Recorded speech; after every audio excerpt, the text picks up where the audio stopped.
بسم اللہ الرحمن الرحیم صلی اللہ علیہ وسلم. ڈیئر لسنرز اینڈ اسٹوڈنٹس، آج ہم انٹرپرینورشپ کا لیکچر نمبر 10 ڈسکس کریں گے. کاروبار میں خطرات والی صورتحال کا تجزیہ. یہ خطرات کیا ہوتے ہیں، بزنس رسکس کسے کہتے ہیں، اس کے بعد اس کی ڈیفینیشن کیا ہے، اور رسک سچویشن اسیسمنٹ اس کو ڈسکس کریں گے. سب سے پہلے کہ خطرہ مول لینا، رسک ٹیکنگ کیا ہے. خطرہ مول لینے کا تعلق انسان کے مزاج اور رویے سے ہے، تاہم نتائج کا اندازہ کرتے ہوئے سوچ سمجھ کر خطرہ مول لینا ایک مہارت ہے جسے بہتر بنایا جا سکتا ہے. خطرہ مول لینے کے فیصلے سے پہلے ان سوالات پر غور کرنا چاہیے جو آپ کے سامنے ہیں. نمبر 1، جس ہدف کے لیے خطرہ مول لیا جائے گا کیا یہ واقعی اہم ہے. اور نمبر 2، مقصد حاصل کرنے کی راہ میں سب سے بڑی رکاوٹ کیا ہے. خطرہ مول لینے کے عمل میں ان سوالات پر غور کرنا لازمی ہے. کسی خطرے والی صورتحال کا سامنا کرنے سے پہلے جن بہت سے سوالات پر غور کرنا چاہیے، یہ جو ہمارے سامنے سوالات ہیں ان میں سے صرف چند ہیں.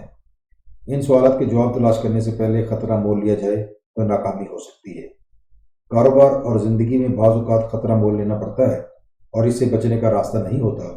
کاروباری افراد اس معاملے میں زیادہ پر اعتماد ہوتے ہیں اور خطرات مول لینے کے لیے مثبت سوچ رکھتے ہیں، کیونکہ وہ جانتے ہیں اور سمجھتے ہیں کہ یہ ایک چیلنج ہے جس میں کامیابی کے لیے انہیں اپنی بہترین کوششیں کرنی ہوں گی. اکثر کاروباری افراد دیکھ بھال کر اور حساب لگا کر اوسط درجے کا خطرہ مول لیتے ہیں، ایوریج رسک ٹیکنگ کرتے ہیں. یہ لوگ کم خطرے والی صورتحال کو نظر انداز کرتے ہیں کیونکہ اس میں ان کے لیے زیادہ چیلنج نہیں ہوتا، لیکن وہ بہت زیادہ خطرے والے حالات سے بھی بچنے کی کوشش کرتے ہیں کیونکہ وہ کامیابی حاصل کرنا چاہتے ہیں. ان کے مقاصد اور اہداف بلند ہوتے ہیں اور کسی آزمائش کا سامنا کرنے کے پرجوش اور ایکسائٹمنٹ والے لمحوں میں انہیں لطف آتا ہے، لیکن وہ جوا نہیں کھیلتے. چنانچہ وہ کم خطرے والے اور زیادہ خطرے والی دونوں صورتحالوں سے بچنے کی کوشش کرتے ہیں کیونکہ یہ انہیں مطمئن نہیں کرتی. مختصر یہ کہ کاروباری افراد مشکل لیکن قابل حصول آزمائشیں یعنی اچیومنٹ چیلنجز پسند کرتے ہیں. اس کے بعد خطرے والی صورتحال کو اگر ہم ڈیفائن کرنا چاہیں تو یہ آپ کے سامنے ہے کہ خطرے کی صورتحال وہ ہوتی ہے جب دو یا زیادہ متبادل میں سے ایک کا انتخاب کرنا پڑے. اس کے متوقع نتائج یعنی پوٹینشیل آؤٹ کمز اس کا علم نہ ہو اور منتخب متبادل کی تشخیصی جانچ کی گئی ہو، یعنی جو آلٹرنیٹ آپ کے پاس ہے اس کو اچھی طرح جانچ پڑتال اس کی گئی ہو. خطرے والی صورتحال میں کامیابی کا امکان بھی ہوتا ہے اور نقصان کا بھی. ممکنہ نقصان یا فائدہ جتنا زیادہ ہو خطرہ بھی اتنا ہی زیادہ ہوگا. تو خطرہ مول لینے والے بے یقینی کے حالات میں فیصلے کرتے ہیں، انسرٹینٹی میں ڈیسیجنز کرتے ہیں اور متوقع ناکامی اور متوقع کامیابی میں درمیانی توازن پیدا کرتے ہیں. خطرے والے متبادل حالات میں سے انتخاب کا انحصار ان باتوں پر ہوتا ہے جو آپ کے سامنے ہیں. یہ متبادل یعنی آلٹرنیٹ کتنا پرکشش ہے، خطرہ مول لینے والے ممکنہ خطرہ کس حد تک برداشت کر سکتے ہیں، ممکنہ کامیابی اور ناکامی کے درمیان ریشو کیا ہوگی، اور کامیابی کے امکانات بڑھانے اور ناکامی کے خدشات کم کرنے کے لیے خود اپنی کوشش کتنی ہوگی. مثلا آپ ایک محفوظ ملازمت کر رہے ہیں، یعنی سیکور جاب آپ کے پاس جس میں معقول تنخواہ ملتی ہے اور ہر 2 سال بعد ترقی کا امکان بھی ہے. آپ کے لیے یہ موقع ہے کہ ایک ایسی فرم آپ لیے یہ موقع بھی ہے کہ ایک ایسی فرم کاروباری ادارہ کو خرید لیں جس کے مستقبل کا کچھ پتہ نہیں ہے، لیکن فرم کے مالک کی اس وقت جو آمدنی ہے وہ آپ کی موجودہ تنخواہ سے 50% زیادہ ہے. ممکن ہے کہ فرم بہت کامیاب رہے اور یہ بھی ممکن ہے کہ 1-2 سال بعد وہ ناکام ہو جائے. آپ کو 2 میں سے ایک چیز کا انتخاب کرنا ہے، یہ کہ آپ ایوریج انکم والی اپنی محفوظ اور مستقل ملازمت جاری رکھیں جس کے نتیجہ میں آپ کو اپنے پیشے میں ترقی اور مالی فوائد کے امکانات کا اندازہ ہے، یا پھر بہت زیادہ ممکنہ مالی فائدے اور پیشہ ورانہ ترقی کی امید میں خطرہ مول لیں اور کاروبار خرید لیں یا کاروبار شروع کر دیں. اکثر لوگ اس طرح کا خطرہ مول لینے کا نہیں سوچیں گے. خواہ کامیابی کے امکانات کتنے ہی ہوں وہ محفوظ ملازمت جاری رکھنے کو ترجیح دیں گے. لیکن کچھ دوسرے ایسے ہو سکتے ہیں جن میں صبر کی کمی ہو، وہ اپنے حالات سے غیر مطمئن ہوں اور راتوں رات وہ کہ میجک پاٹ آف گولڈ سونے کے جادوئی خزانے اس کی تلاش میں ہوں جو انہیں دولت مند بنا دے۔ یہ لوگ متوقع بڑے حوصلے سے متاثر ہونے کا رجحان رکھتے ہیں۔ وہ کامیابی کے امکانات پر کم توجہ دیتے ہیں اور ان ذاتی کوششوں پر بھی غور نہیں کرتے جن کی ضرورت ہوتی ہے۔ ان کی نظر میں صرف کم کوشش سے بہت زیادہ منافع حاصل کرنے پر ہوتی ہے۔ ان کی نظر صرف کم کوشش سے بہت زیادہ منافع حاصل کرنے پر ہوتی ہے اور بعض اوقات وہ جوا کھیل بیٹھتے ہیں اور ہار جاتے ہیں۔ تو ناظرین، سامعین، لسنرز، خطرے والی صورتحال کی تجزیہ کرنا بہت ضروری ہے، کیونکہ تجزیہ کیے بغیر اگر آپ کوئی بھی کام سٹارٹ کریں گے تو اس کے جو رزلٹس ہوں گے وہ مناسب نہیں ہو سکتے۔ یعنی خطرہ مول لینا گو کہ رویے کا ایک انداز ہے، لیکن سوچ سمجھ کر خطرہ قبول کرنا، رسک ٹیکنگ کرنا ایک مہارت ہے جسے بہتر بنایا جا سکتا ہے۔ تو خطرے کی صورتحال کا تجزیہ کرنے کے بہت سے طریقے ہیں، چند ایک ہم ڈسکس کرتے ہیں۔ نمبر 1 پہ ہے اسیس دا رسک، یعنی خطرے کا پہلے اندازہ لگائیں۔ پہلا کام ہمارا یہ ہے، یہ طے کرنا ہے کہ خطرہ ہے یا نہیں ہے۔ کیا یہ خاص متبادل اختیار کرنے میں نقصان کا اندیشہ ہے؟ مثلا ہو سکتا ہے کہ طلب بڑھنے کی وجہ سے آپ کو پیداوار بڑھانے کا معاملہ درپیش ہو۔ ایسے میں آپ کو ان میں سے انتخاب کرنا ہوگا۔ نمبر 1، طلب کی موجودہ سطح پر رہی رہیں، یعنی جو اس وقت ڈیمانڈ کی آپ کا لیول ہے اسی پر رہیں، رسک نہ لیں۔ دوسری سچویشن، بڑھتی طلب پوری کرنے کے لیے مزید آلات، اوزار یا مشینیں خریدیں۔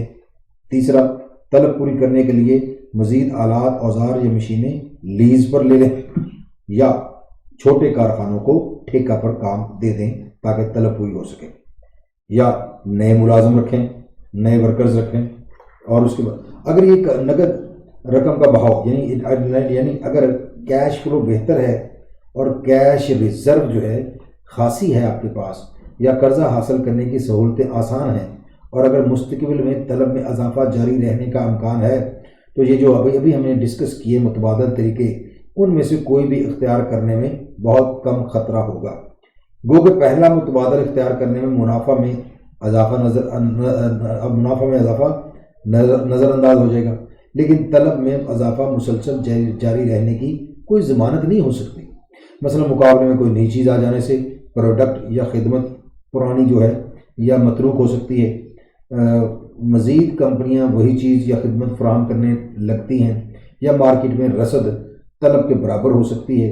اس کے علاوہ یہ بھی ممکن ہے کہ کاروبار کی حالت ایسی نہ ہو کہ یقینی منافع کی ضمانت کے بغیر مطلوبہ سرمایہ کاری نہ کی جا سکے۔ ایسی صورتحال میں پیداوار میں اضافے کا فیصلہ کرنے میں خطرہ صاف نظر آتا ہے، لیکن مختلف متبادل اختیار کرنے پر خطرے کی شدت اور اس کے مقابلے میں متوقع منافع یا کامیابی کی سطحیں مختلف ہوں گی۔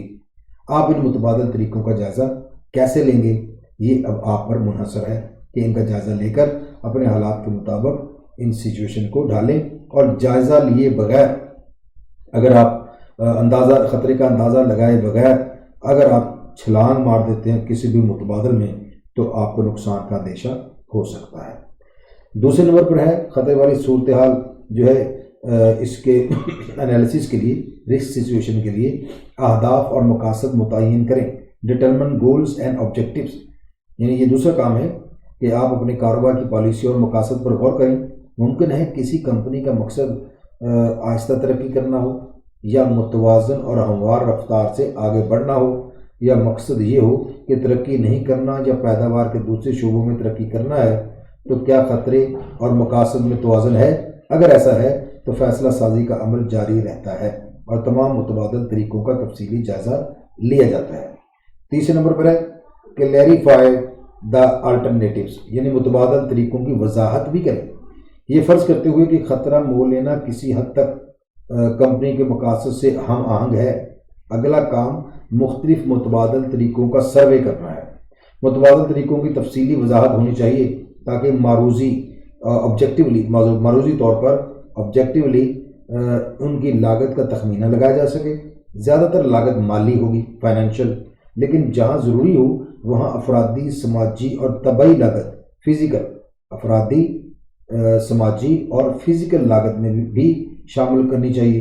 مثلا کیا کسی متبادل طریقے میں زیادہ افراد کی کوششیں درکار ہوں گی کس متبادل طریقے میں زیادہ افراد کی کوششیں درکار ہوں گی؟ کیا ناکامی کی صورت میں سماجی وقار کو نقصان پہنچے گا؟ ہر قابل عمل متبادل طریقے کی مالی لاگت الگ الگ نکالنا ہوگی، یعنی متبادل طریقوں کی وضاحت تفصیل سے کریں۔ اور اس کے بعد چوتھے نمبر پر ہمارے پاس اس میں جو ٹاپک ہے ہمارا، معلومات جمع کریں اور متبادل طریقوں کو جانچیں، یعنی یہ جو ہم خطرے کی صورتحال کا تجزیہ کر رہے ہیں اس میں متبادل معلومات جمع کریں اور متبادل طریقے جو ابھی ہم نے ڈسکس کیے ان کو جانچیں۔ Gather information and weigh the alternatives, یہ بڑا کام جو ہے زیادہ سے زیادہ معلومات جمع کرنا ہے اس کا مقصد، تاکہ حقیقت پسندی سے ہر متبادل طریقوں کو جانچا اور پرکھا جا سکے۔ مختلف قسم کے حالات میں مارکیٹ کی متوقع طلب کے تخمینے تیار کیے جا سکیں۔ مقابلہ کرنے والی کمپنیوں کے ممکنہ رد عمل اور اس کے اثرات کا جائزہ لیا جائے اور ان کے منطقی انجام کے مختلف نتائج پر تفصیلی غور کیا جائے، یعنی اگر طلب مارکیٹ کی گنجائش کے قریب پہنچ جائے تو کیا پروڈکٹ میں تبدیلی لا کر نئی مارکیٹ پیدا کی جا سکتی ہے اور طلب میں اضافہ کیا جا سکتا ہے؟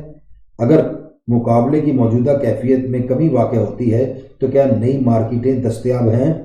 اور اس کے علاوہ کیا دوسری مصنوعات کے لیے مشینوں میں آسانی سے رد و بدل کیا جا سکتا ہے؟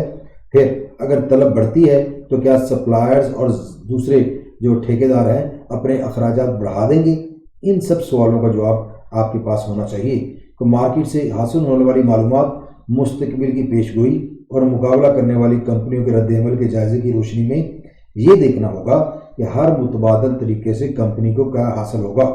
اس کے ساتھ یہ جائزہ بھی لینا ہوگا کہ مالیاتی اداروں یا مشینیں تیار کرنے والے جیسے دوسرے فریقوں کا رویہ کیا ہوگا۔ اس کے بعد پانچویں نمبر پر ہے منیمائز رسکس، یعنی خطرات کم کریں۔ یہ اہم مرحلہ ہے۔ حقیقت پسندی سے یہ جائزہ لینا ہے کہ کاروباری فرد مشکلات اور رکاوٹوں پر کس حد تک اثر انداز ہو سکتا ہے۔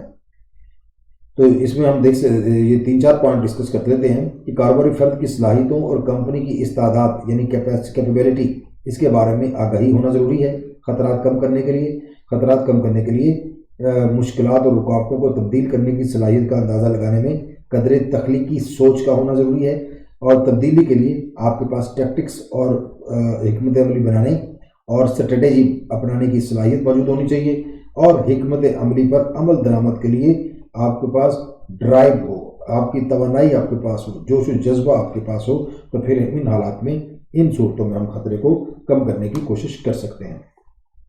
اور 6 نمبر پر ہے خطرات کی صورتحال کا تجزیہ کرنے میں کہ بہترین متبادل طریقے کی منصوبہ بندی اور اس پر عمل درآمد کرنا، یعنی plan and implement the best alternative.